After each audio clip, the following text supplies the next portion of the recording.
नमस्कार, मेरा नाम आयुषी निगम है और मैं एक कहानीकार हूँ।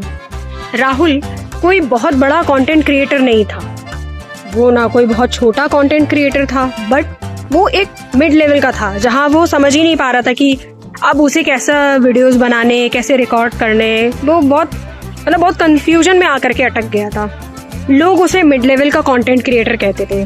मिड लेवल का मतलब होता है कि यार जहाँ से लोग आपको जानते हैं ना, वही आपका कमाई का जरिया बन जाता है। उनके पास एक पुराना फोन था जिसके कैमरे की क्वालिटी भी ठीक ठाक थी। हर सुबह वो उठता और अपने कमरे में बैठ करके कुछ नए आइडियाज लिखता, नई चीजें सोचता कि अब वो किस पे कंटेंट बनाएगा। ऐसे करते करते वो अपने मोहल्ले की गलियों में निकल जाता और नए नए लोगों के इंटरव्यूज लेता। इंटरव्यू क्या, उनसे उनकी पूरी जिंदगी के बारे में बात करता कि वो जिस भी लेवल पे है वो कैसे पहुंचे, क्या स्ट्रगल्स आए, क्या प्रॉब्लम्स आई, किस तरीके से चीजों को मैनेज करके वो आगे बढ़े। कभी पार्क में लोगों से जाकर के बात करता, कभी चाय की टपरी पे जाकर के लोगों से बात करता। शुरुआत में लोग उसे बड़ी अजीब नजरों से देखने लगे कि यार ये कौन है, ये रोज रोज चला आता है, क्या है इसका, ये मतलब बस हाथ में कैमरा, फोन और ये सब लेकर के आ जाता है, क्या है इसका मतलब है। ऐसे ही लोग हंसते और मना कर देते कि नहीं भाई, हमको इंटरेस्ट नहीं है तुमसे बात करने में, हम क्यों बात करें। और उसने इस चीज को अपना एक खराब फीडबैक की तरह नहीं लिया। उसने बस ये सोचा कि मुझे थोड़ा और हिम्मत दिखाने की जरूरत है, जहां मैं लोगों से बात करूं और लोगों से और इंटरेक्ट करूं, जिससे कि वो लोग उससे जानेंगे और देते।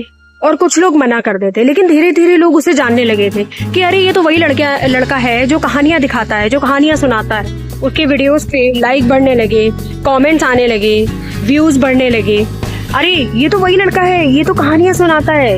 इस तरह से लोग उसके बारे में बात करने लगे और इस तरह से उसके वीडियोस पे अच्छे खासे व्यूज आने लगे। लोग उससे पूछते कि आप क्या सही में लोगों की रियलिटी के बारे में बताते हैं, लोगों की रियल लाइफ के बारे में बताते हैं, क्या आपकी कहानियां सच्ची होती हैं। लोग इस तरीके से सवाल पूछने लगे।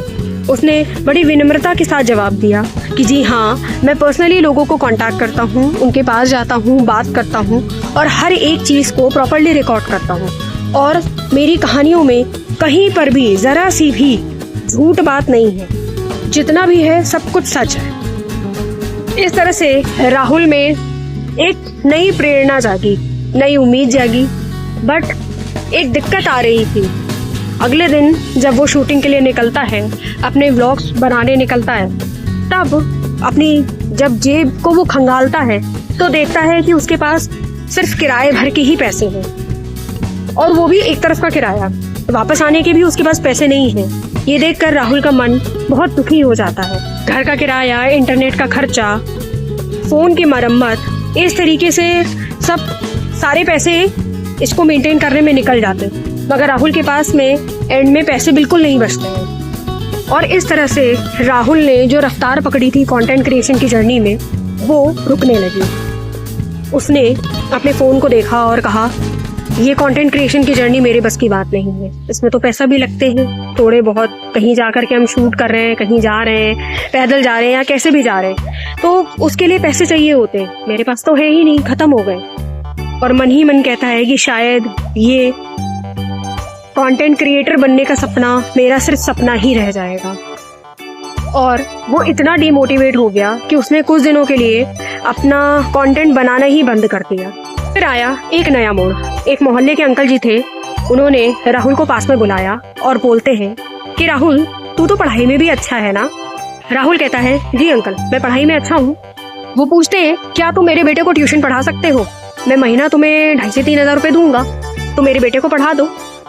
राहुल ने तुरंत हाँ कर दी, क्योंकि उसे पता था कि अगर ये पैसे उसे आएंगे तो वो जो उसकी कंटेंट क्रिएशन की जर्नी है वो उसे वापस पूरा करने में लग जाएगा। और यहीं से शुरुआत होती है उसकी जिंदगी के दूसरे अध्याय की, जहाँ एक छोटे से ट्यूशन ने उसकी जर्नी में 4 चांद लगा दिए। अब पैसे आएंगे तो वो कंटेंट क्रिएशन की जर्नी को रीस्टार्ट कर पाएगा। दिन में वो बच्चों को पढ़ाता और पार्ट टाइम में एक चाय की टपरी पे काम करता।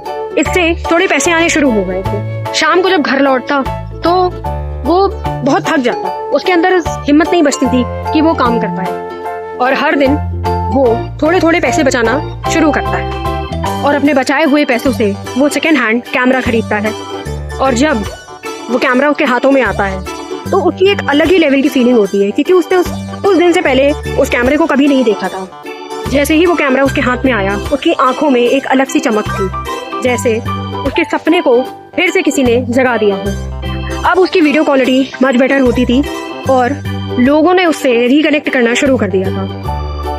और इस बार राहुल एक पूरे आत्मविश्वास के साथ में आया था कि अब अपनी इस जर्नी को मुझे ऐसे ही नहीं छोड़ना है। धीरे धीरे ऑडियंस उसे जानने लगी और लोग उसे सवाल करते, अरे राहुल भाई, मेरी कहानी भी रिकॉर्ड करोगे? एक दिन एक बहुत बड़े ब्रांड से राहुल को एक ऑफर आता है, हम आपके साथ काम करना चाहते हैं, क्या आप इस बात से एग्री करते हैं कि आप हमें कोलैबोरेशन का मौका देंगे?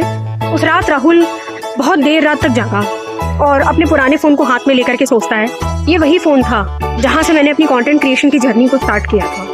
और मुस्कुरा कर कहता है कि रुकना हारना नहीं होता, कभी कभी रुकना एक बेहतर तैयारी का संकेत होता है। दोस्तों, ये थी राहुल की कहानी, जहाँ पे उसने अपनी कड़ी मेहनत से अपनी इस जर्नी को स्टार्ट किया। एक पॉज भी लिया, एक डाउनफॉल भी आया और उसने कभी भी अपनी चीजों को रोका या सरेंडर नहीं किया परिस्थिति के हिसाब से। वैसे ही हमें भी नहीं करना चाहिए। अगर आज किसी के साथ में कुछ प्रॉब्लम है तो थोड़ा हम इंतजार कर लेते हैं, थोड़ा और मेहनत करते हैं। जैसे मैं आपको अपनी भी कहानी बताऊं तो मैं भी ऐसी ही हूँ। मैं ट्यूशन पढ़ाती हूँ, ट्यूशन से ही मैंने पैसे को इकट्ठा किया, अपने लिए ट्राइपॉड खरीदा। अभी तो मैं ऐसे हाथ में लेकर के रिकॉर्ड कर रही हूँ लाइक दिस, क्योंकि वो थोड़ा सा चेंज लगता है। दूसरी बात कि जब आपके हाथ में पैसे आएंगे तो आप धीरे धीरे इन्वेस्ट करके अपनी जर्नी को आगे बढ़ा सकते हैं। मैं अपनी बात कहूँ तो मैं भी ट्यूशन पढ़ाती हूँ, ट्यूशन पढ़ा करके अपना खर्चा निकल जाता है, प्लस मुझे इस जर्नी में जितना भी इन्वेस्ट करना था वो सब कुछ मैंने इन्वेस्ट किया है। जैसे जैसे पैसे आते जाएंगे मैं भी इस चीज़ को आगे बढ़ाऊंगी। बस कहानी को लाइक करिए, शेयर करिए, और अगर आपके पास भी कुछ इस तरीके की कहानी है जहाँ आपको लगता है कि शायद आप लोगों को सुना करके उन्हें मोटिवेट कर सकते हैं, तो ज़रूर कमेंट सेक्शन में आप सिर्फ इतना लिख दीजिएगा कि मैं भी अपनी कहानी शेयर करना चाहती हूँ। वहाँ मैं आपको एक DM का लिंक भेज दूंगी और वहाँ आकर के आप अपनी कहानी शेयर। Thank you.